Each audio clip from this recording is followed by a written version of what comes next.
أشرق النور المبين وأتى الهادي الأمين هل لنا الكون ابتهاجا وازدهى حق ودين أشرق النور المبين ما جرى هداد اسكو أركتد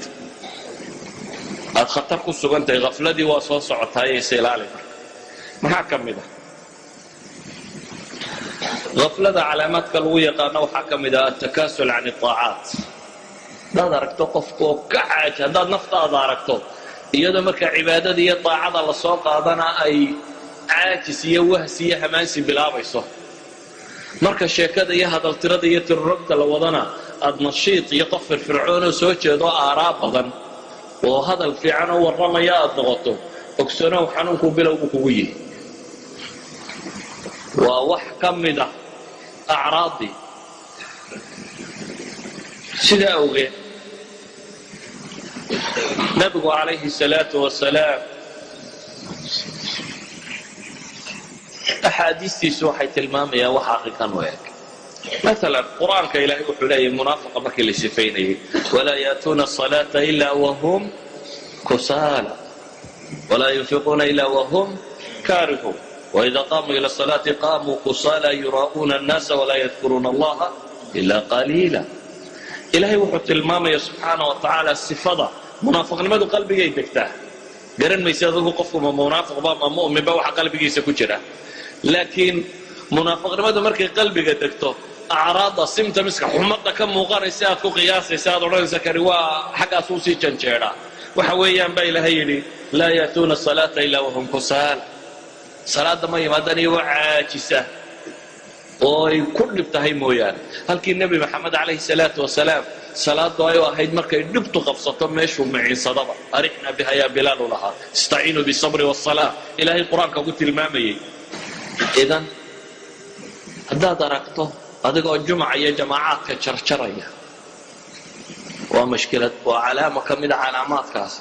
sadaradeed buu nabigu wuxuu leeyahay alayhi salaatu wasalaam xadiidka muslim ku yaala duul ka tageen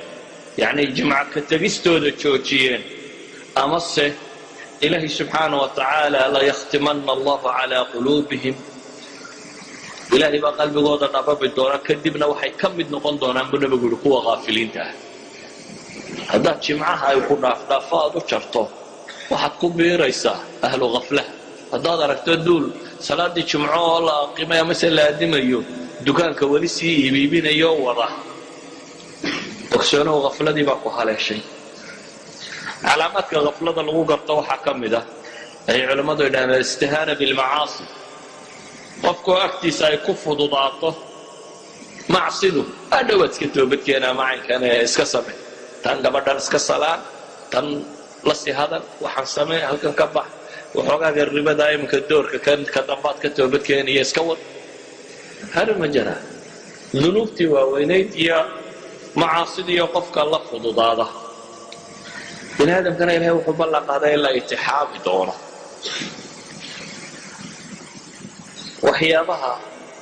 calaamaadka ah waxaa ka mid ah qofka oo waktigiisu uu lumo biduuni faa'ida raasamaalka ugu weyne qofka bini aadamkii haystaa waa waktiga waayo cimriga la sheegaya waa imisa 60 baan jiray 50 baan jiray 70 baan jiray waxaad sheegaysaa waa saacadaha kan jaaniska aad nolosha ku haysataa waa saacadaha kan waa raasamaalka xaqiiqiga waa raasamaal saacad waliba markay tagto waxa kale oo dhan waa la soo celin karaa isaga lama soo celiyo saacadii ku dhaaftay intaad ma soo laabayso